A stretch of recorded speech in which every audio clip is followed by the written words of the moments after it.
Well, let's find out, first of all, how many of you are discouraged over life in general? Depressed, sad about it? All right, that's one thing. Now, how many of you are discouraged and dismayed and downhearted and depressed over trying to understand these truths that we're conveying in this class? In short, how many of you feel that you're not making much progress in spite of everything? You still get furious, you still get angry. Well, we're going to talk about depression and discouragement and what to do about it and all that, but I want to start farther back than that tonight. Let me tell you the problem. You see, I ask you a question, I say to you, how many of you are tired of being spiritually, psychologically asleep? How many of you want to wake up in life? That doesn't mean anything to you. That doesn't mean a thing to you because you have no idea of what it means to wake up. You have no idea of what it means to be asleep. In fact, nothing is more boring to some of you, more inconsequential than some of these things we're talking about here. If I gave you a lot of sex jokes, or told funny stories, or amused you in some way, then you'd think it was a great meeting. Some of you, not all of you. Thank heaven a few of you have an ounce of sense. An ounce. What I'm trying to convey at the very start is that you have no idea, none of you in this room, all you brilliant scholars who read yogi books and Eastern literature, and you know the Bible, you don't know anything. You're a scoundrel, and you don't even know that, and you're a liar, and you don't even know that. You don't know how bad off you are.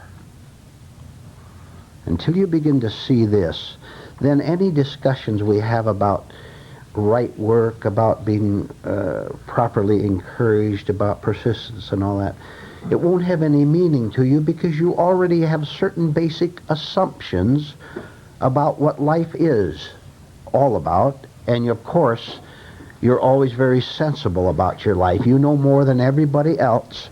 Nobody knows more than you. So anyone who tries to tell you that there's an entirely different life than the one you live is dismissed, because you, in your sick vanity, know everything there is to know. And what a liar you are. And you won't last long in this group, I'll guarantee you, if you want to continue to be 100% liar.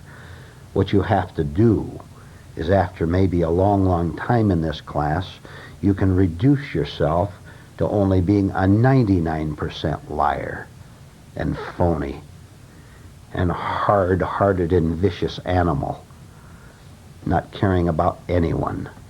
You have no capacity to care about anyone.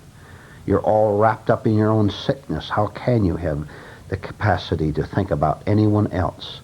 The only thing that matters is that exciting event in your life that you want to bore the nearest ear with, because it's exciting to you and your personal self-centered little life.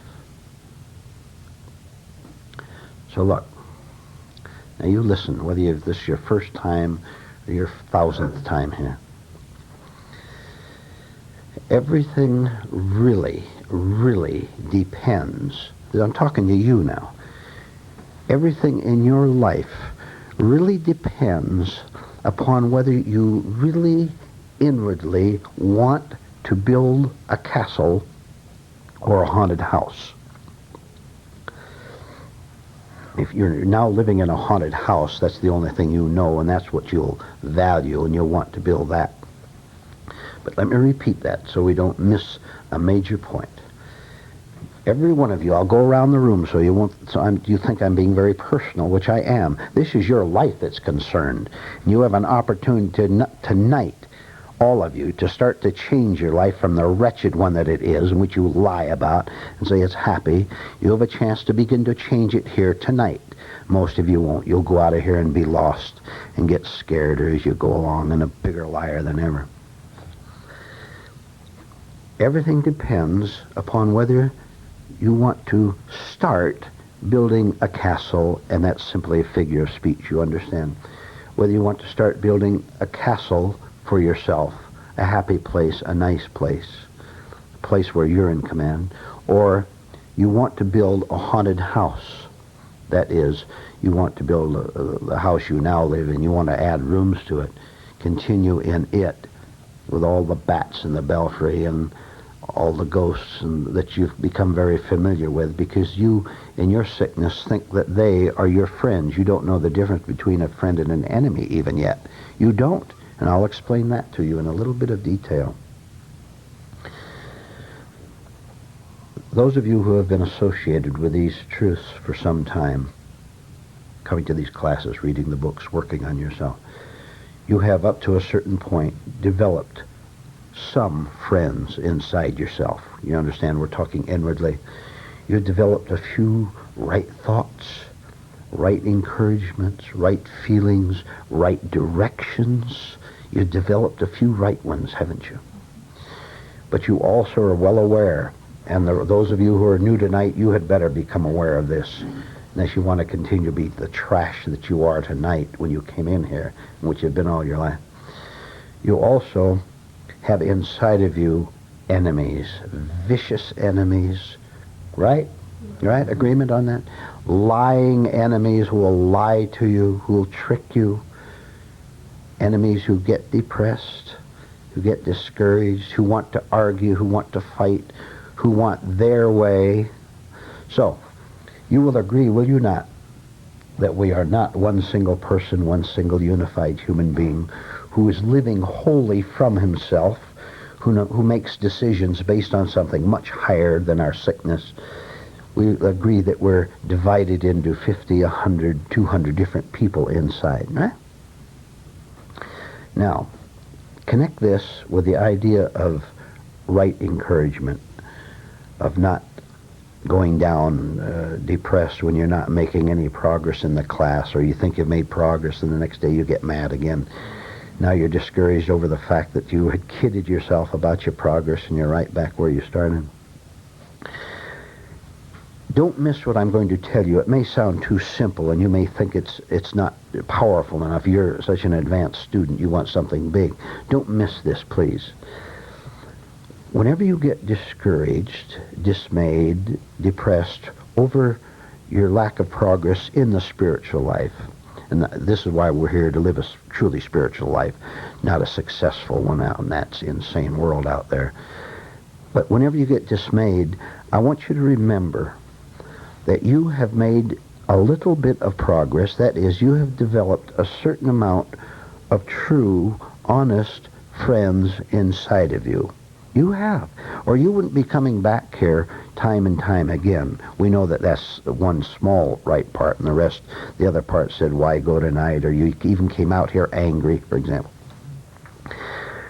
But the minute you get depressed, I want you to remember that you do have small right parts in you. In other words, you're going to associate with them, with those thoughts, with those ideas, with those guides, with these true ones, instead of calling on, which you now do unconsciously and don't know you do, instead of calling on the 99, we have one right part and 99 bad parts, instead of calling on, to call on the right part, instead of going asleep and going down underneath the treachery of your depression. Don't you know that depression betrays you? Don't you even understand that principle? That can discouragement, can dismay, can depression ever be a part of the light of the right part? Can it? So when you get discouraged over your lack of progress, slow progress, you're not getting these things, you want to get rid of the pain, don't you? You want to get rid of that heartache over that broken romance, or over your failure to achieve your career or whatever, or people prying into your life and you don't know how to handle it. You want to get rid of the pain. Don't you want to get rid of the pain?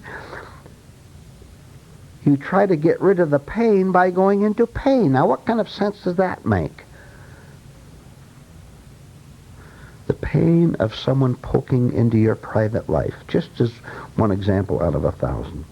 The pain of people pressuring you, intimidating you. So what do you call on? What friend do you call on? You call on the fact that, thank God, 3 years ago I started on the right track and these truths, and I'm going to go over and read a little bit right now, or I'm going to walk consciously down the street, or I'm going to try to recall some right thought.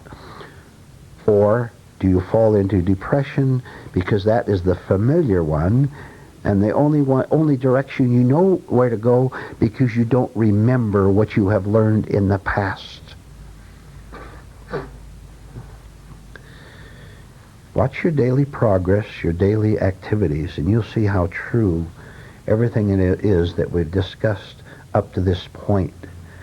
That you're not turning in the right direction 50 times a day when those 50 crises come up during your day. Instead, you fall asleep and you associate with the bums and the thugs and the hoodlums and the punks inside you. And I'll guarantee you, they will welcome you with open arms, because the part of you that yields to the punk is a punk. Don't you understand that if you're conscious at the moment of hearing someone asking you a personal, private question that you don't want to answer, don't you know that if you could stay awake right at that minute, you would not go into resentment over it, but you would stay wide awake and you would answer that person in the right way, but which would be always, whatever way you handle it, verbally, you would handle it in a non-hostile way. In other words, you have sense enough to call on hostility as a friend, as an answer to the situation. You find what you presently do now when you get discouraged over your progress. What do you do? Or, oh, maybe I'm going too fast. Maybe you're not even aware when you get depressed, when you get discouraged. You only remember it when I bring it up, as of, say, 5-10 minutes ago, when I brought it up and I say, how many of you get discouraged? And you suddenly remember that you do. Why didn't you remember it at 10:30 this morning when you were washing the dishes or working down at that office, and a sudden pang of the devil, that's who it is, by the way, whether you know it or not, darkness, stabbed you and made you feel real depressed over what your life is all about? Why didn't you notice it then instead of remembering all these hours later at the meeting tonight? Don't you know that you have a lamp in your hand all the time? You know what you do with it when this problem or crisis or dismay comes along? You put the heavy cloth over it, right? The heavy cloth, because that's what you've been used to doing. You love to go into your dismay, into your depression. Why don't you leave it off, and then you see if you can ever get depressed or afraid. Ah, that's good. You see if you can ever be afraid again. Anything inside you or anything outside you.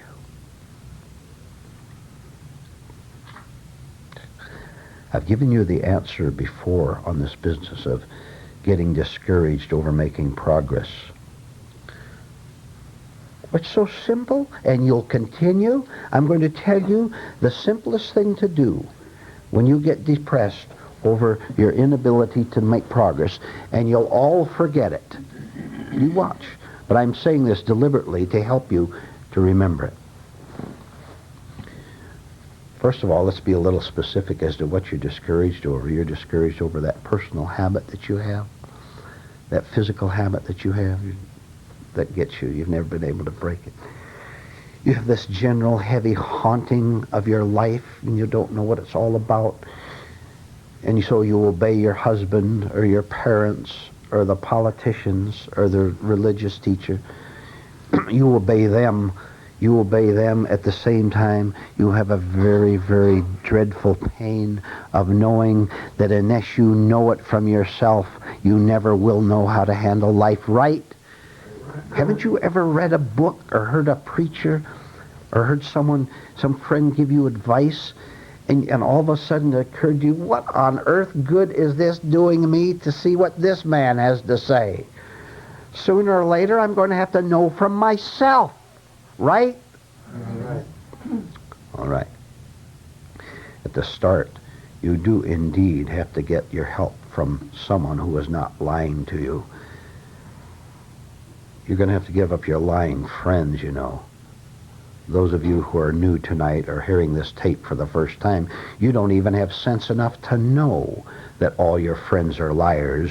Not on the technical basis. When your friend tells you how to repair your car, he may be quite skillful in that. But he's lying to you, she is lying to you in a way which you've never suspected because you've never been introduced to these truths.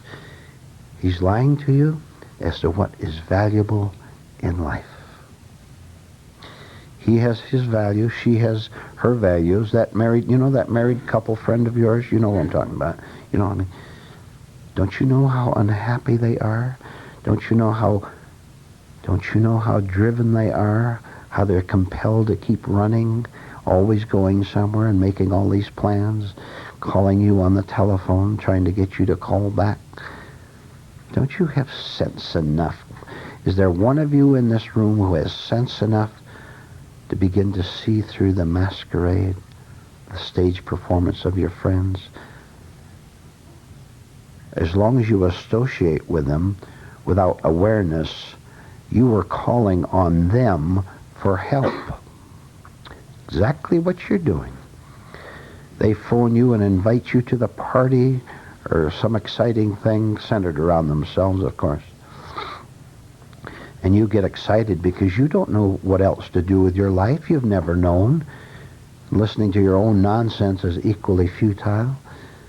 And so you listen to your sick friends. But I've got news.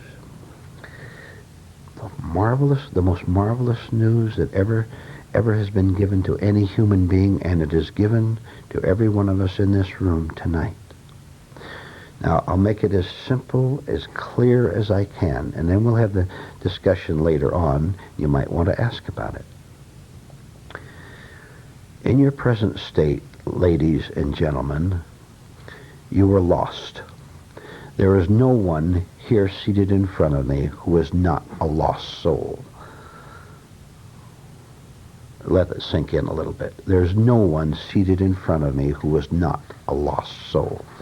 Now, whether that means anything to you or not, it's still a fact. If you want to lie and fight and argue, then you go ahead and get out of the room as fast as you can. Leave it to break, and I hope you do if you're hostile to the truth. That is the state. This is your state, that you're lost. See, you understand that to be lost is the same thing as being hostile. To be lost is synonymous to being aggressive against decency. Although you're unaware of this, you don't know that this is going on inside of you, which is why you seek out people who lie the same lies that you lie with, so that you can each call each other honest people and keep each other asleep. So see, to be a lost soul is the same thing as being a suffering human being. If you are suffering tonight, if you've suffered today, this is the same thing as being lost, as being away from the Father's house, the prodigal son, the prodigal daughter, out in the wilderness eating the corn husks. Okay. Now, and you're an atheist, by the way. You don't believe in God at all. You believe in your ideas about God. You believe in your concepts about God. And you lie about that. You try to make people think you're religious when there's a benefit in doing so.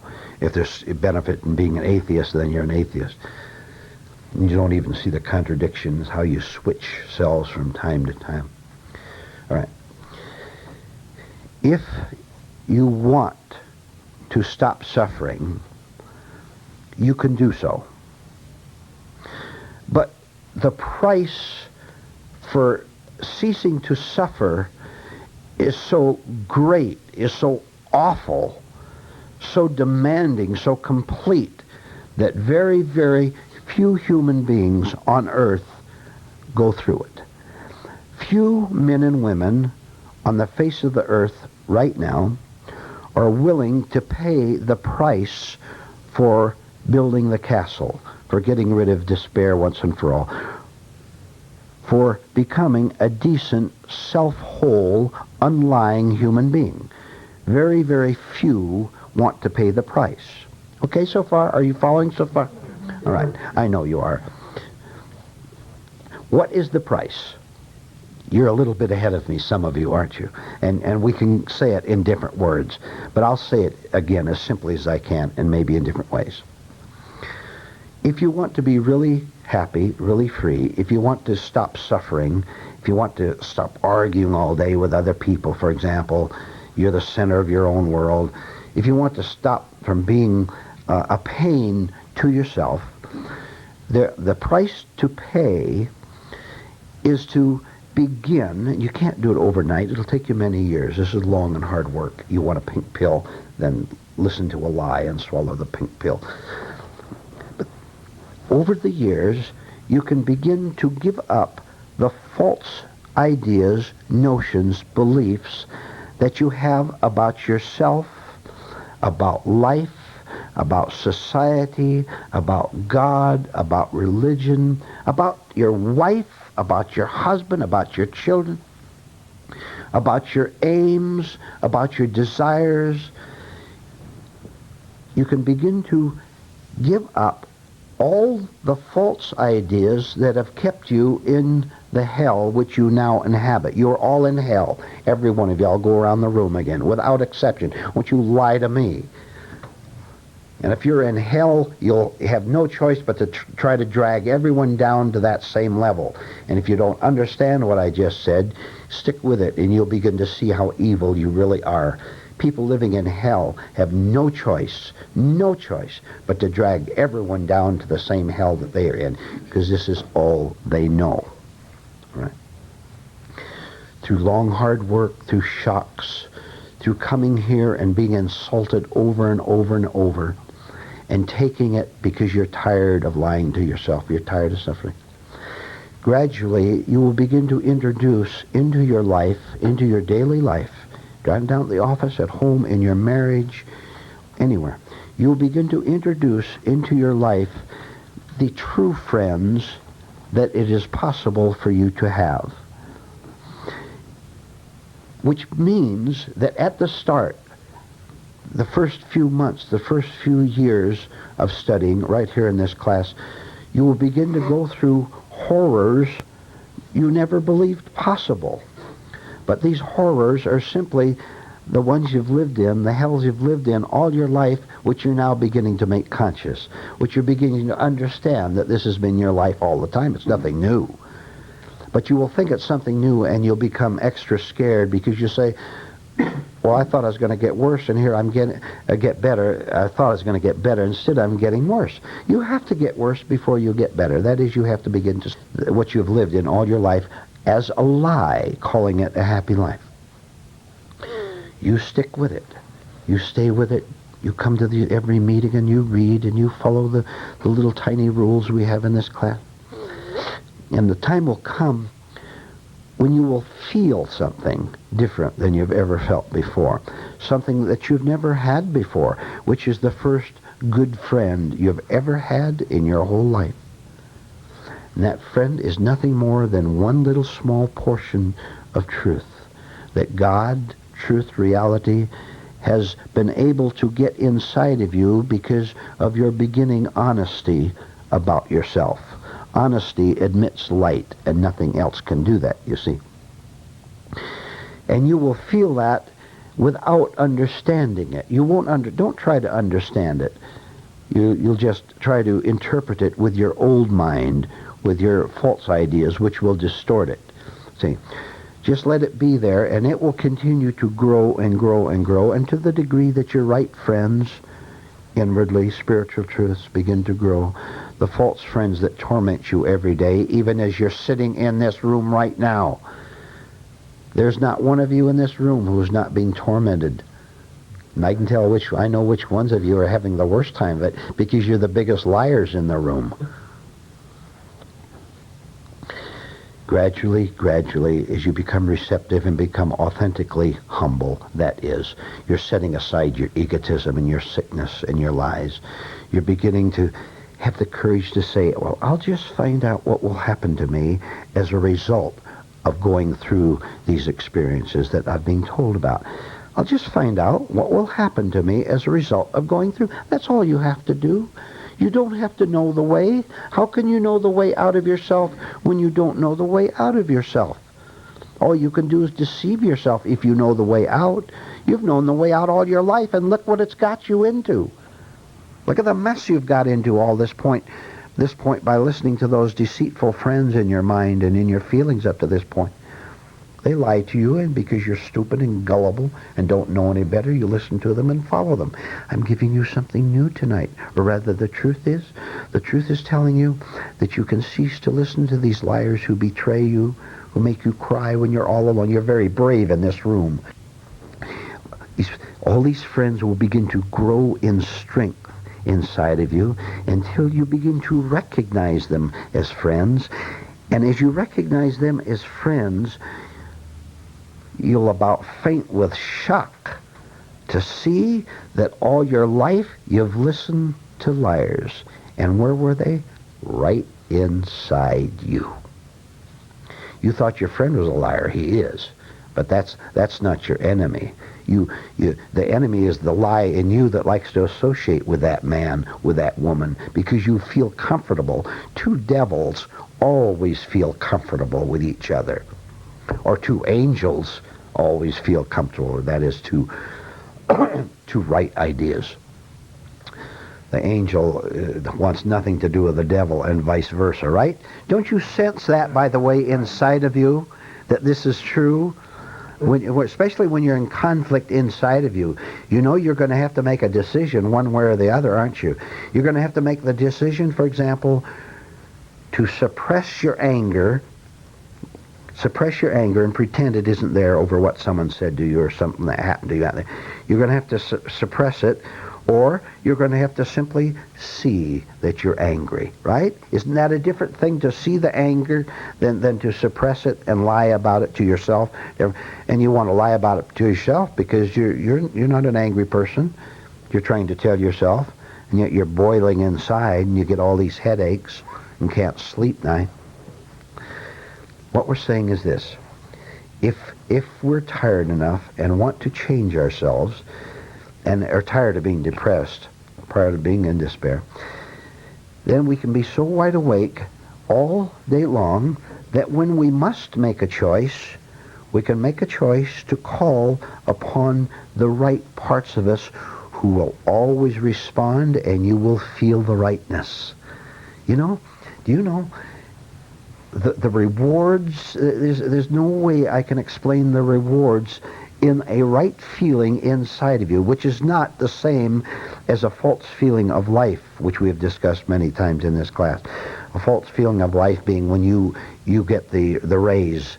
A false feeling of life when you get the woman, or you get rid of the woman, whatever it is. Where you get an exciting feeling connected to your personal vanity and connected with your wish to keep the haunted house, keep building the haunted house.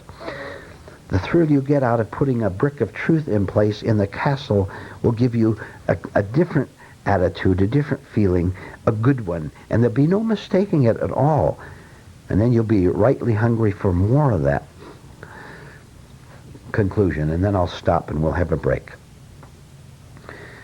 Your project for this whole week is to remain awake as long as you can when you're alone and when you're with other people, so that you can hear the two voices clamoring inside of you, the voice of darkness and the voice of truth. And because you want to stop being a pain to yourself, you want to be whole, you want to be decent, you want to change the kind of a human being you are, you can hear both voices calling to you, and you can turn your ear away from the false one, which can lie to you and be very attractive, by the way, and you don't even know the tricks that your lying voices can give to you. You don't know the tricks yet. You'll learn them. And you'll turn your ear toward the right one that says, look, have the courage to listen to what I'm telling you, even if other people get mad at you, even if you have to lose the familiar way of life. No matter what you have to go through, listen to what I'm telling you, and I will guide you out at last to the right place. At this point, you're doing a marvelous thing for yourself. You're entering the struggle of life consciously. Before, there was no battle. There was no battle because the devil had you 100%. If a slave is 100% under the domination of the master with the whip, there's no battle. All he has to do is beat the slave, and he falls down to the ground defeated and miserable. There's no battle. The slave life that we've lived up to this point is beginning to rebel. Not in hatred, but in understanding that it's not necessary to be a slave any longer. You don't have to be. And I'll conclude with this. If you want to continue to be a liar, then continue to be a liar to the day you die. So you be afraid of life and afraid of death. If you want to begin to be honest, then you should get down on your knees and thank God that He exists to give you the truth that makes you free.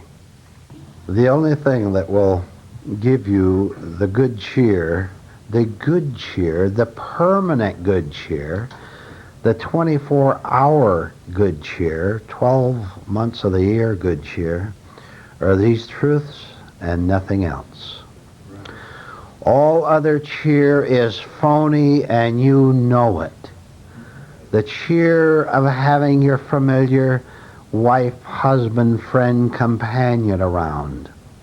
That is no thrill at all. That's a pain. It's a pain because you're sacrificing yourself to that person.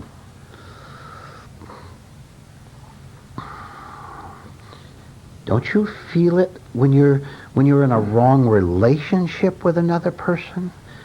Well, let's expand that a little bit. We'll make it a second project of the night.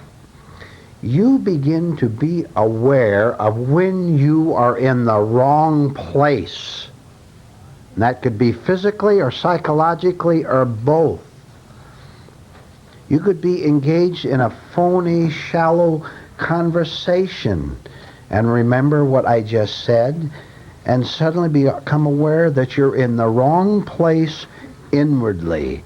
You have no business standing there talking to that person because he or she conned you in it, because he or she is lonely, trying to drain you and use you, and you feel guilty and ashamed that you want to live your own life. If you'd paid attention to what we talked about in blabbermouthery alone, you would understand that the only thing you owe to any other human being is for you to be an awakened, decent human being and nothing else. But if you're not awakened and if you're not decent, you won't be able to do this, because you'll have ideas about decency instead of decency itself. And you set yourself up again to getting taken by that person in a small way or a large way. And a man's foes shall be those of his own household. You can take that both socially and psychologically. Your relatives are your worst enemies if you want to wake up. They don't want to wake up. And your foes of your own household could be these dark enemies inside that we talked about earlier that you're calling on to rescue you. You're calling on darkness to keep you from being afraid of the dark.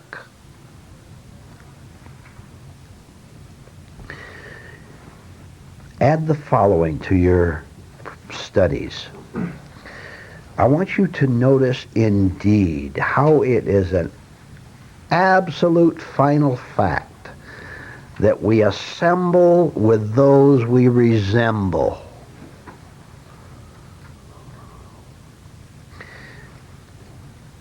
The evil parts in us like the evil parts in another person, for example. But to make it a broad picture at the start so that you can see it better, you watch television, live news programs, for example, or watch down at the office, watch as you're walking down the street, groups of people talking together. And you'll see that devils are never happy unless they're with other devils. You know, I'm using the word devil very clearly. People who are lost are never happy unless they're with other lost people, playing the same gambling games, telling the same dirty jokes, sitting around playing poker and drinking beer. They're never happy unless they're together because they use each other as alibis. Why, that man over there at the head of the poker playing table with a big drink on his side, why, he's one of our great senators. But he's a regular fellow. He's not afraid to come down here and have a night with the gang. He's a great man like that. He's going to introduce a new bill, and you know what the new bill is? It's for your benefit. That's why you like him, huh?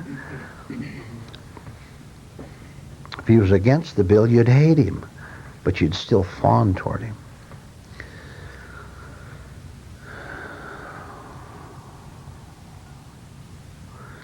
Nothing is more dreadful when a pack of devils get together and call themselves angels. Woe unto the world, woe unto you if you're that stupid as to believe in it. You know why? You, stupid you, are the next victim, and you don't have brains enough to see it. And the reason you don't have brains enough to see it is because you're one of the devils yourself. You think the devil is ever going to see himself? He can't see himself. That automobile sitting out in front there, do you think it knows it's an automobile? It's a mechanical machine. Do you think it has any capacity or desire to say, I am an automobile? It's dead. We're trying to develop the one small life part inside of us that can say, my God, I've been a machine all my life, wrecking everything I run into, including my own fenders and running boards and roof and everything else that they hit.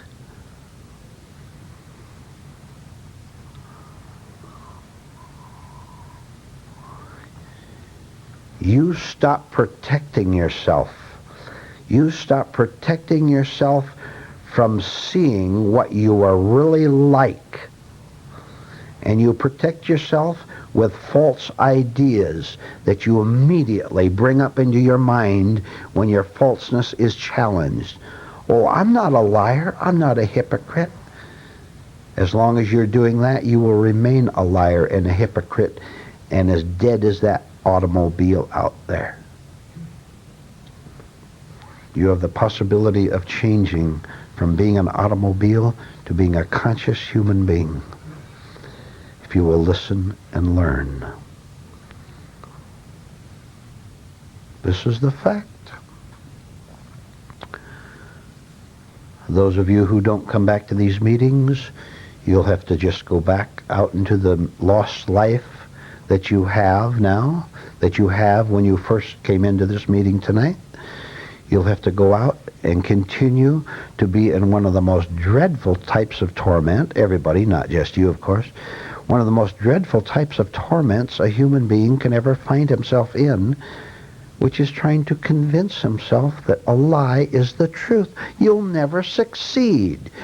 You'll only succeed in getting migraine headaches and sleepless nights and fears and tears. You have one chance to change everything. And it all, you know what it all depends on? Both of you, those of you who are new and those of you who are old. It depends on whether you're listening to the truth I'm telling you or whether you're listening to the own devils inside of you tonight. That's what everything depends on. I know that. I don't have any responsibility for what you do at all. I have the responsibility for telling you the truth, and there my responsibility ends. You will make a choice. Every one of you in this room will make a choice. You've been making it, as a matter of fact, ever since I started talking. Choice of whether you want to continue to live in your misery, in your darkness, or whether you're going to begin to have just 1 ounce of courage, which is all you have and all you need to have. 1 ounce of courage to begin to continue to explore everything that you've heard tonight. Don't you listen to those devils inside you or outside you. And when you no longer have the devils inside you, the devils outside of you won't have a chance to lure and tempt and decoy and destroy you anymore. You are weak and you are lost. You have a chance to be strong and to find yourself. The choice is yours. All right, this is open discussion, and we have lots of time. If you'd like to ask questions or make comments, you may do so now.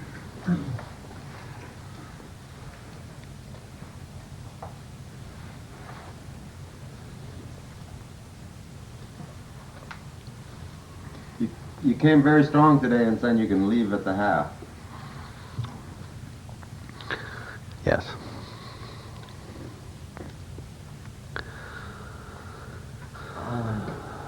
The discern between voices of devils and the truth. Now, the truth is constantly trying to seep in through all these other voices. I'm not aware of the truth speaking to me. Is it because when it comes, there is just an automatic reaction that says, don't look there? No, you hear it all right. You hear it very faintly. But the devils are too shouting for you at the present time. You hear it. You wouldn't be here. What are they shouting so I can know? Pardon? What are they shouting so I can recognize it and look behind? You know, there's a part of us that can recognize decency and right and still not want it, and recognize it and still not want it. So you hear the voice faintly of truth. Remember, I've made quite a bit of emphasis tonight on the business of choice. You make up your choice which you want. See, throw yourself on the side of doing the difficult thing, which is to listen to truth. It's easy to listen to lies. That's what we've been doing all our lives, isn't it? Have we been listening to lies from other people and from ourselves, from society as a whole? That's easy. Anybody can do that. You don't have to think for yourself. All you have to do is let the mechanical mind flow, and that's all there is to it. But you're beginning to go against the flow of lies. It becomes hard work.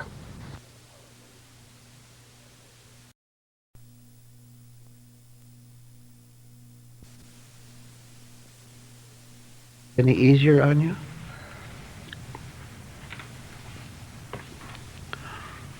Leland. We say that our aim in the work is to reverse all of our present sense of values.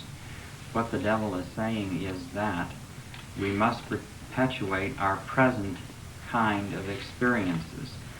What the truth is saying is that every attempt to perpetuate our known experiences is a contradiction, and that we must come to the point that we no longer seek experiences of any kind from our conditioned self at all.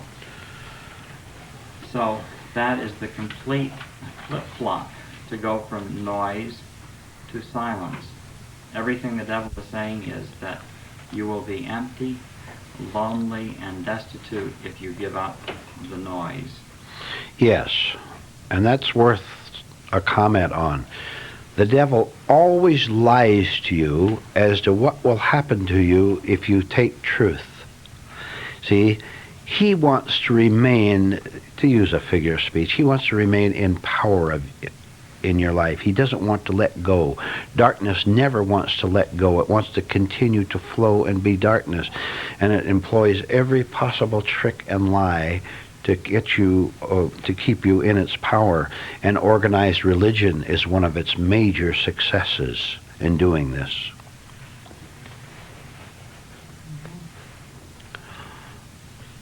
When you hear the truth speaking, it's like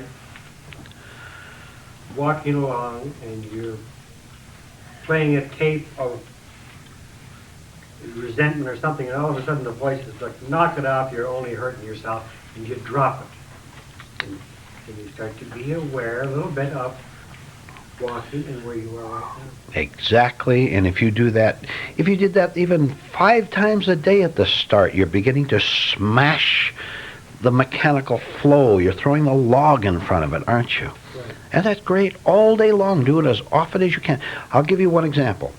There's your third project. You catch yourself right in the middle of talking to yourself. Yeah. I hit a responsive chord, as they say, didn't I? Right in the middle of blabbing to yourself. Catch it and stop it. That is awareness in itself. When you're aware of yourself blab, no one told you, you caught it yourself. That is awareness that threw the log in front of mechanical blabbing to yourself. That's waking yourself up, isn't it? You know how it's waking? See, waking up is the same thing as dying, isn't it? Yes. Isn't it? Yes. Do you understand that? All right. Dying to your false self, that is.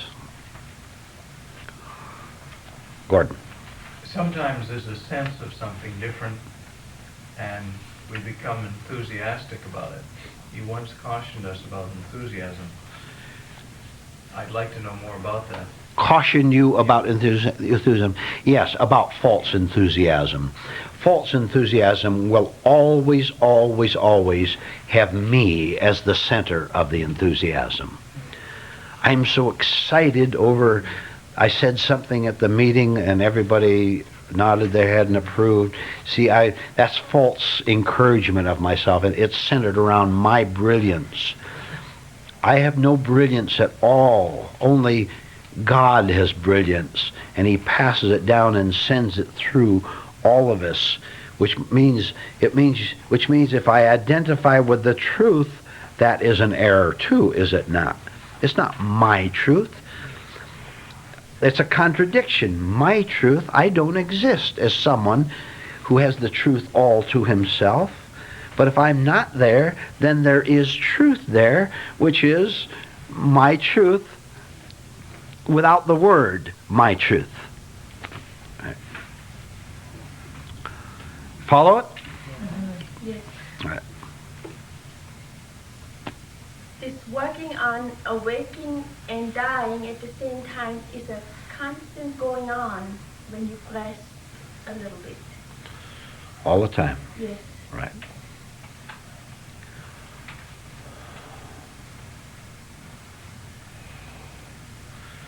Do you understand then what discouragement is? It is simply because you have fallen asleep, then the dark thought is able to take you over and run through your mind, which is a similar thing as you talking to yourself. That's a mechanical flow, isn't it? If you're going to interrupt yourself blabbing to yourself 5 times a day, why don't you interrupt discouragement 5 times a day? Become aware that it's there first, and the awareness of it is the stopping of it in itself, if you're really aware of it. But it'll come back again, you see. So you have to stay awake. The time comes when the awake you is stronger than the discouragement.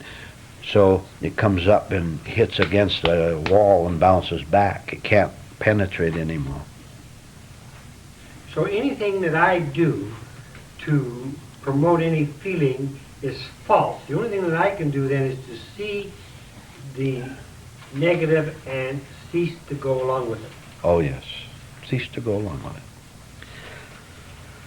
You know, if we'd stop saying I want to be happy and at least say on the verbal level I want to stop being miserable, Yeah. that's at least something. It's very elementary. But because if you stop being miserable, then you'll be happy, won't you? But we say I want to be happy, and then we project our ideas of what that happiness consists of. If I get the new home, if people are nicer to me. Yeah.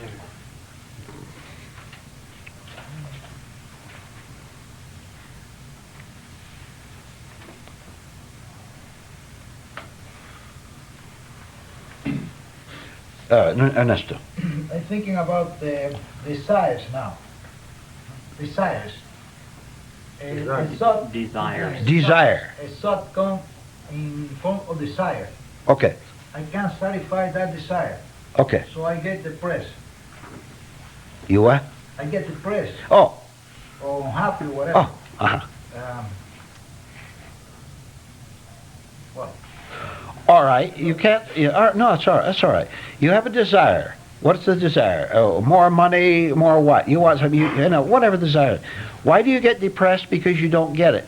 Because the pseudo-self, the false self was excited and hopeful and said, if I get that, then I can continue the illusion that I'm real. So it's the shattering of our illusion that makes us depressed. See?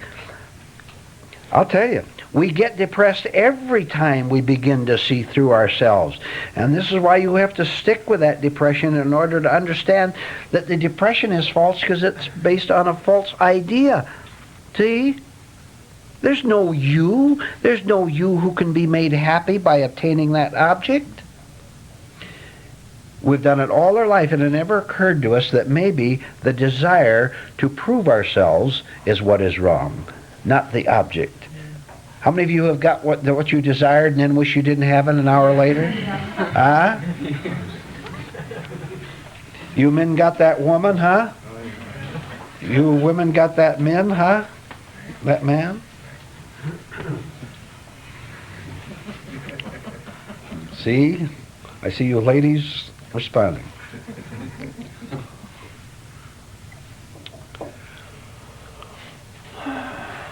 You know, incidentally, when the opposite sex knows that you want them, they've got you. Yeah. Right? Right. Yes, Tom. I watched the last few days at the hotel what you said about when a woman sees a man fawn in front of her, she says, ah, another sucker, and I watched that for about 3 or 4 days at the hotel. Yes. How the Yeah. ladies of the night do that. Yes, right. And very subtly, of course. Never let a sucker know that you've got him hooked, says the devil.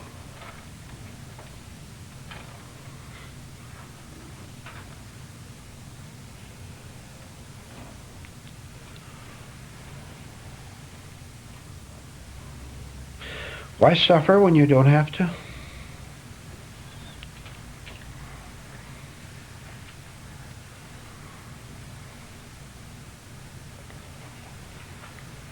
I don't care, yeah, we'll come in a minute. I don't care what you presently think about it.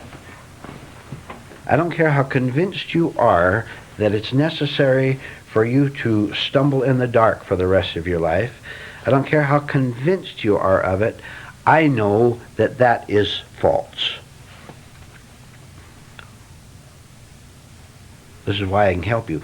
I know that it's a lie that you need remain a victim of yourself, confused, right, hurt. I know that that is a lie. You don't know it. But I'm telling you that it is as right encouragement, because that is a friendly idea. See? You don't know it yet. It's not your idea yet, but it can be. A very weak little friend at the start, but we strengthen it. Whose hand was up? Tom. In connection with real lofty things, one can be glad that there is A, B, C. Yes. There's the beginning. Yes. And anybody who wants to can start with ABC.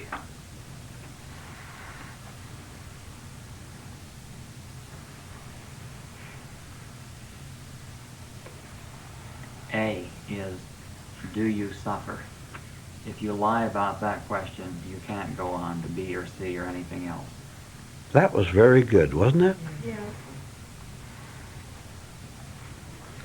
Sometimes it helps though to read X, Y, Z, and then when you say it, you sort of. Sometimes it helps to read X, Y, Z, and then when you say it, we understand it better. Yeah, it's okay. Sure, we go to XYZ quite often. Because you sooner or later have to go and learn the whole alphabet, right? But we have to keep ourselves very, very humble and not think we understand XYZ when we haven't even got ABC. And Leland just gave a marvelous A. I'm suffering. I'm mixed up. I'm confused. I suppress all these petty hatreds. How about never mind the big hatreds. How about the petty ones all day long? The little annoyances. Alicia, what was your state when you drove up tonight to park and two people had parked right out in the middle of the street and blocked you? What was your feeling? Do you remember the incident? What went through you? Immediately I said, what right do they have to take my place or to black me like this? Pardon? Immediately I was thinking, said, what do they do this to me? Why right do they have to black me like this? In itself, it was wrong, yes, to block the street like that. They were parking, but I was curious as about what your state was when you were blocked. Right now, I suffer, but eventually even the illusion of I being the sufferer must disappear. Oh, yes. Stop loving it. Sure. You're someone when you suffer, right? No, but you can keep the illusion alive. If you identify yourself as a sufferer, you can also keep alive the illusion that something out there, whether you call it God or the new law that's going to be passed by the that can rescue you, the sufferer. See, for suffering to cease, you must cease all rescue attempts, because the rescue attempts keep alive the illusion of the sufferer. I happened to come together with an old friend where we used to complain to each other about life, how bad we had it. And it was amazing after a long time how this compulsion of do the same thing again was there. And we started to complaining to each other, and I watched myself. It was just an automatic drive. And when I was aware of it, I could stop it. But when I didn't watch it, it just creeped in again. All right, there's so many things in connection with that. One, did you sort of half want to please her by joining her in complaint, your old friend, half please her because you said she wanted to complain and talk about? Yes, and it was the only communication we ever had. Other than this, we had nothing to talk about. What did you learn from the experience? I learned from the experience that this compulsion is called forth by memory, and this is the only response I had. Okay. And I could shut it off, or I could just let that old feeling of joy in there take over. Were you aware that you were talking with a completely lost human being? Or as you think of it now, are you aware of that or not? It's more so now than All right, that's fair enough. No. All your friends are lost. How many don't understand what that means? Let's see, is there anyone who does not understand what I said your friends love? What's a fact? Anyone who does not understand that? Okay, you all understand it. You don't understand it? Who'll explain it? Sir, may I go ahead, sure. comment? I can't understand it because I still get involved with my friends in the same way. We still trade. If I understood it, I wouldn't be trading. Do you understand? We're not talking about everyday level things. They're not lost in their profession. They Sure. can be very adequate. You understand what I'm talking about spiritually? All right, somebody explain it, and we need a good volunteer. What does that mean when it says that your friends are lost? That they're asleep, and they don't know they're asleep, and they probably have no interest in this class even if they were introduced to the truth. That's true. Now let me tell you something. The reason you don't understand that because you don't know that you're lost yet. You understand? You don't comprehend it fully yet. You're beginning to. By coming here, you're beginning. But you really don't understand that you were lost. Therefore, you can't see what it means in their life. And so you're going to have to dig 1,000 times deeper. How many of you are not as nice outwardly as you like people to think by your actions? Huh? You know how pleasant you men. You men when you meet that pretty girl, how suddenly you go into the act, huh? Don't you go into the act? Huh? What a big phony you are. You women, you want something from that man. Oh, how pretty you dress up that day. Jim, you on? Yeah, it was amazing watching a program last night where they were interviewing a famous celebrity and how he was describing himself, that he was, a pretty nice person, pretty level. And it's like, when Lena says, A, you suffer, and we don't see it. And the time that we had the time here when we got up into the class, and we're kind of describing ourselves, but, we don't see beyond this surface, the image that we like to project. All right. Again, this for some of you here for the first time. This spiritual sleep, this hypnosis of life that human beings are in, are so deep that few human beings ever escape it.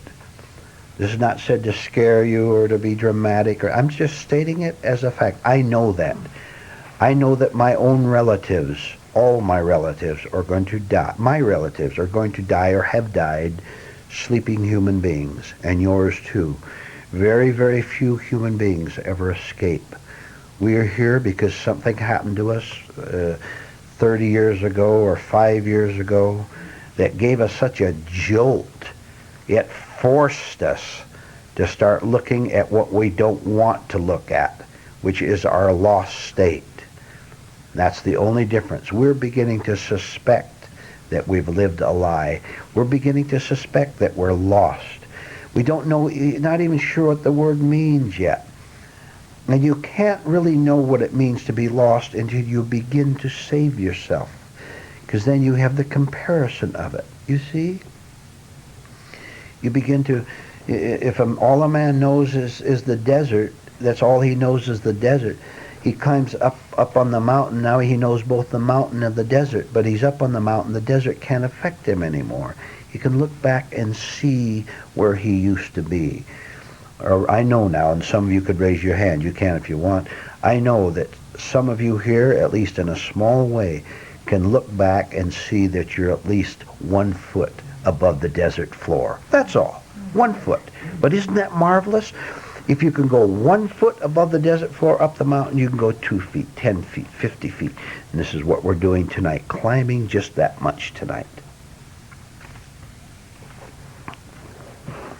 Tom.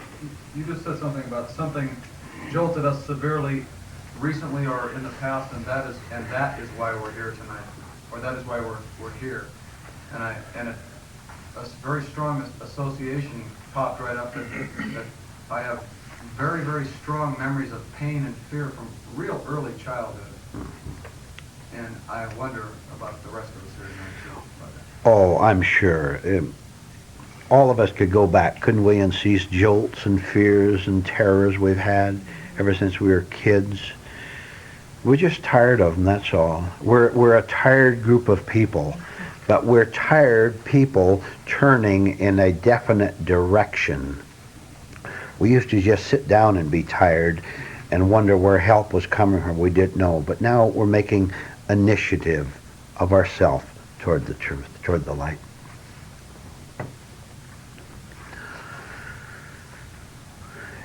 And if you hate the truth, if you have no decency in you, then the continued studies of these principles will have no appeal for you. If you're a devil, you will have no interest in continuing these studies. It's a fact. I don't say that with malice or accusation or anything at all. In the first place, the devil doesn't scare me at all. I know that you'll flee. The devil flees. I know that you'll go away. I know that you'll be forced to go away. And I make it necessary as soon as possible for you to make a decision in this class to either leave or start to grow. Zena. I was thinking about the first time I attended the meeting was I came away and realizing that my mind was the trap, which, you know, before we ever come and meet with these truths, we always listen to our mind, never dreaming that the mind is the trap. Yes, that's very good. We're listening to our own lies, never suspecting that they're lies. Because, for example, the desires that Ernesto talked about, the desires are so strong and so persuasive. If you just get this, you'll really be all right at last. Sometimes you get it. Were you all right at last? Why don't we begin to see through the lie? To further that, some things are legitimate to acquire. They're legitimate desires. There are false desires. And each one of you, it's not enough to blanket this thing. You're going to have to individually find what is legitimate for you and what is illegitimate for you, because you're all different. Go ahead, John. For the benefit of the newcomers, could you speak on My Name is Legion, I Have Many Eyes? Yes, that was hinted upon in the talk, in saying that we have some good friends inside of us and we have bad friends inside of us. One of our delusions, one of the delusions of being lost is that we're one whole, complete person, never noticing how we say one thing 1 minute and then say the opposite the next. How frequent we change our mind in petty little details. And by the way, if you want a good test as to the sickness of a human being, including ourselves, see how you can't go down in a small matter, take a small matter, how you can't go straight forward in a small matter and get it done, but you're frequently shifting, changing your mind, doubting, should I do it this way or should I do it that way? You're not that bad, are you, Connie? You look dismayed. Mind changers. Don't ever get involved personally with mind changers. You know what I'm talking about. Everybody is mind changed for that matter. And with great feeling, changing their mind with great feeling. Oh, let's do this. Oh no, let's don't. That's the indication of many different eyes inside of you, which is great torment, because you don't know what you want. You don't know what you want, because there's 50 people in you telling you within the space of 60 people in you telling you within the space of 1 hour what you want. You wanted 60 things, didn't you, in that 1 hour? Do you see, now are we beginning to see a little more clearly what self-torment is? Write it down. Write it as a sentence, and you'll have it once and for all. Self-torment is self-division. Self-torment is self-division. What could be simpler or clearer than that? This is why we're seeking to get rid of all these imps, these little rogues inside of us, and to become whole. So that all our parts, our thoughts and feelings, and even the physical body operate alternately but in harmony. Alternately but in harmony. sometimes very close together so that you can't tell the difference. You can walk and think, for example, walk and think and feel, but there's also alternating in the major force. Sometimes you're in your feelings, sometimes you're in the physical center when you're running, sometimes you're thinking hard about something. Tom. Sooner or later you say something in an analogy or in a statement that strikes each person personally. And that's why it's necessary to keep coming back. True. Very good, yes.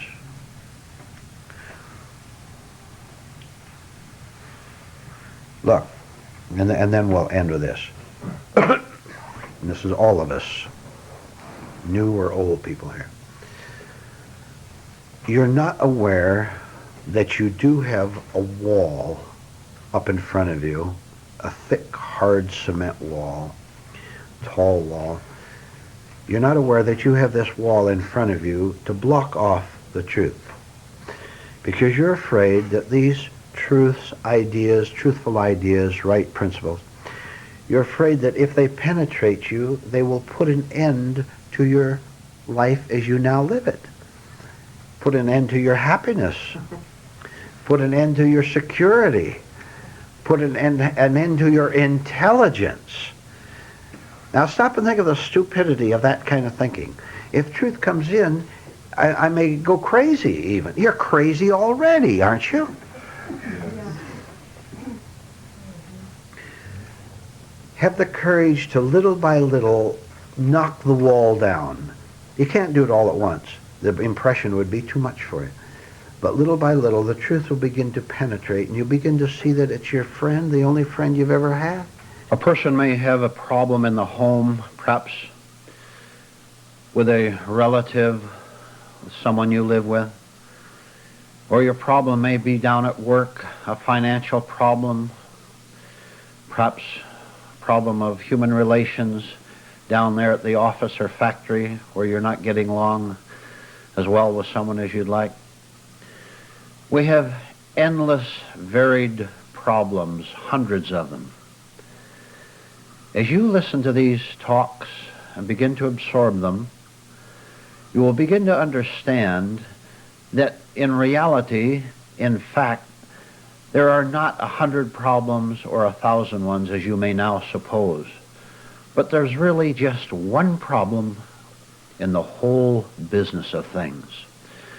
And that one problem gives birth to these hundreds of difficulties, worries, concerns that we have. This is really good news, because if we can solve this one fundamental problem, basic difficulty, then all the rest will fall away altogether, just like 1,000 leaves fall off a tree when it's shaken. This one problem that we have is simply, I can't state it simply enough, it is simply a misunderstanding of what life is all about, and therefore what you are all about. Maybe it might occur to you early as you begin to study these higher truths, it may occur to you that maybe you've simply been looking at life from the wrong viewpoint. Maybe it is an entirely different experience than you've believed up to this point. And as you begin to suspect that perhaps it's your viewpoint that's wrong, you will begin to work on yourself in order to let this viewpoint, the present one, the conditioned one, the acquired one, let it fall away in favor of the higher viewpoint. And in this higher viewpoint, higher attitude, there can be no problems at all because you're no longer creating one. So remember, if you have 1,000 problems, 10,000 problems, that is not the basic problem. The problem is that you're not seeing them correctly, not seeing how they have false power over you, for example. Not seeing that there are things you can do starting right now to dissolve all these problems which have been created by a lack of understanding of yourself and of life. Do you see how all this is good news for you? Even to see that you have endless problems, even to become aware of them is good news, because you're no longer hiding from them, no longer pretending that all is well, but you're facing them. That's good news, because that's the first step in getting rid of them. As a matter of fact, everything you hear in these talks, everything is good news. It may not appear so at the start, and perhaps we'd better discuss that a little bit. As you hear these ideas, as you're giving these certain principles and projects, at the start they may seem as if they're going against you, as if they're trying to take something away from you. They're not trying to take anything away except your unhappiness, except your confusion, except your worry. But it doesn't seem like that at the start, because we're still looking at it from the wrong viewpoint, from the lower viewpoint of our conditioned self, of our old nature. This means that when you hear something that goes contrary to what you presently believe, that you should study it carefully until the point comes where you see that it is good news for your real nature, but happily bad news for your old nature. Anything that's bad news for your old nature is good news for your whole life, because it means you're getting rid of all your troubles, all the things that have been nagging you, haunting you throughout the years. So be very, very patient with yourself as you study these ideas. Don't reject them. Don't push them away simply because they don't conform to what you already believe. But just look at them very calmly, as if they're a friend, because they are your friend, every single one of them. As you do this, as you patiently become receptive to something higher than what you presently are, you will begin to feel, in a very small way at the start, you begin to feel something happening inside that you've never felt before. Now, I'll tell you right now that that's the beginning of a miracle, a miraculous change inside of yourself. It starts very, very faintly at the start. You're not quite sure what's going on. But you do know that you've heard a new voice, something that has never spoken to you before, and this is the voice of truth, that at last, because of your receptivity, has been able to reach you and to instruct you in a much higher way. Stick with this. Let the miracle proceed at its own pace, in its own time. And what the miracle consists of, essentially, is a completely new life for you, right here on earth. You'll have heaven on earth because you'll have the kingdom of heaven within you. This is what you'll live from now on. And you won't be bothered by anything. You'll have conquered the world. You'll have conquered it in an entirely new way than man wants to conquer the world. He wants to do it with guns or with financial power or with authority in human events. You'll conquer the world by conquering yourself. By conquering yourself, you conquer the entire world. No matter what you see or do, you're in charge of it because you're in charge of yourself. Think what this means. Let's discuss a particular form of self-slavery. The self-slavery of fear of rejection. Look at yourself a bit, and perhaps you'll see that you're very anxious over being rejected by other people, whether it's relatives or friends or strangers. We'll do almost anything to prevent ourselves being rejected, refused, turned aside by other people. The first thing to do with this, as a lesson, is to see the pain in it. Now, can pain ever be right? It can never be right. Therefore, the feeling of being rejected can never be right. So we've got to understand this and get rid of this particular form of self-slavery once and for all, which can be done. It's quite profound, so you'll have to pay attention, listen very carefully. Whenever you feel rejected by anyone at all, you are not being rejected at all. What is being rejected is your idea about yourself. The idea, for example, that you're someone who should be accepted by other people, that you're pleasant company, and that other people should welcome you and want you around all the time. This is merely an idea you have about yourself, which is completely unnecessary. Now, if you get rid of the idea that you should be accepted by another person, which you should do and can do, if you get rid of that idea, then the idea of being rejected will also fall away, and you'll be free of people, regardless of how they behave toward you. Now, this is your self-freedom instead of the self-slavery you had before. So, starting right now, start to study the whole idea of your rejection by other people. How you're afraid they might leave you, they might not be your friend anymore, and you might be left alone and lonely. All this is nonsense. Toss it out. Start being a real man or a real woman. Start to understand yourself so that you're not the slave of anyone anymore. Start with the determination that you're going to absorb the truth that will make you free, and it will do just that. Then see how marvelously free you are of the fear of being rejected. You'll be in command of yourself, in command of everyone in the right way, very poised and very calm and very confident. We'd better take a look at what is called imaginary happiness. Look around at your friends, perhaps look at yourself, and you'll see how many human beings are living in artificial happiness. That is, they go out and they have a good time and they're all smiles and they're happy and they laugh and everything seems to be going quite well with them. Then after the ball is over, they come home and they're sad, or when they're quarrel, or they're lonely. In other words, there's something wrong with their particular brand of happiness. And the problem is they don't know what to do about it. They think that this pretense of everything being well is all there is. They think that the artificiality is a necessity, which I assure you it is not.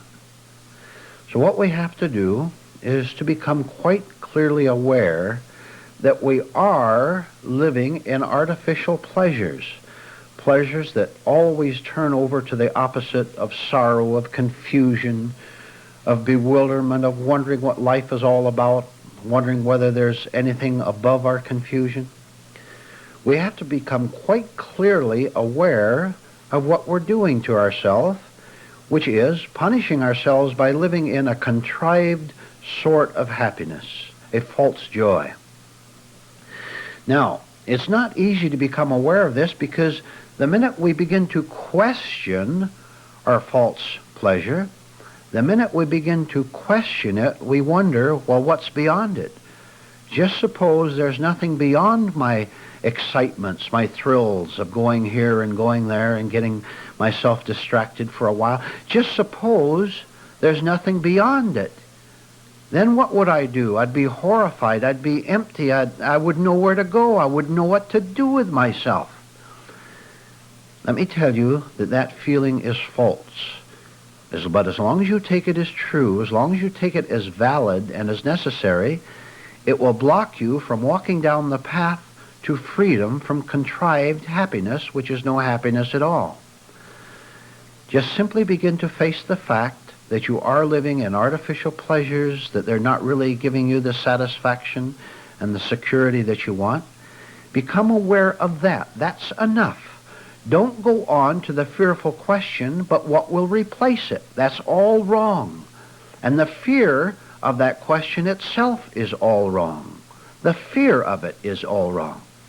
Take one short step at a time, which is to frankly and honestly and sincerely face the fact that you're really not getting anywhere with your life, and that all your pleasures, so-called pleasures, even the pleasure of quarreling, by the way, all the pleasures are not getting you anywhere real. That is, they're not uplifting the level of your nature.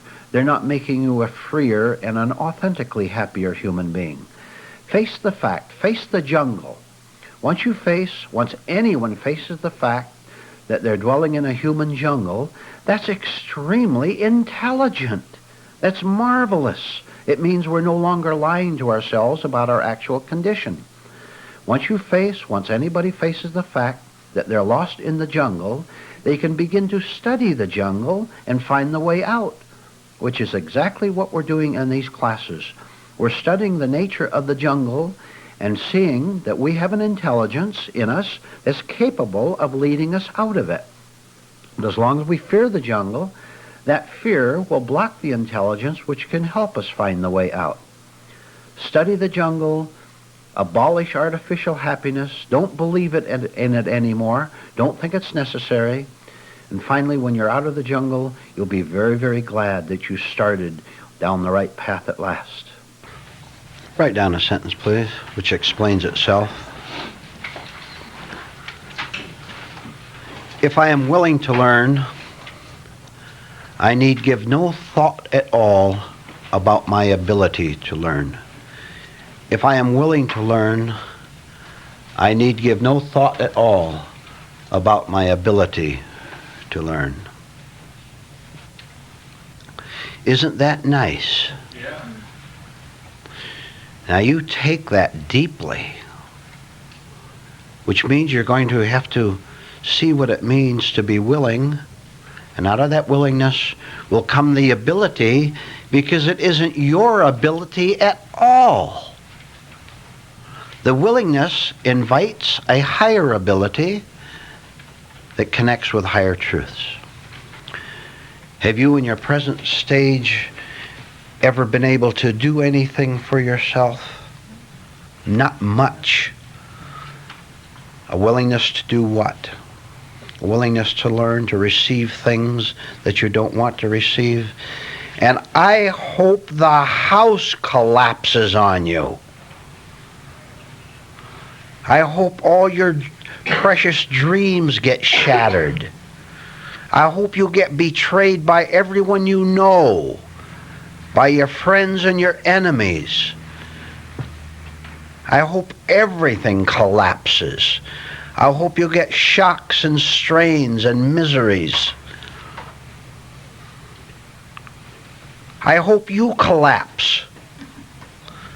That's the only chance you have. You know that, don't you? As long as you are intact, you have no chance at all to break through the hypnosis of life. This is your only chance. And you are very foolishly protecting yourself by putting up a board over there and a 2x4 over there and 8 bricks piled on top of each other over there in order to keep your house in place. It sags there, you prop it up.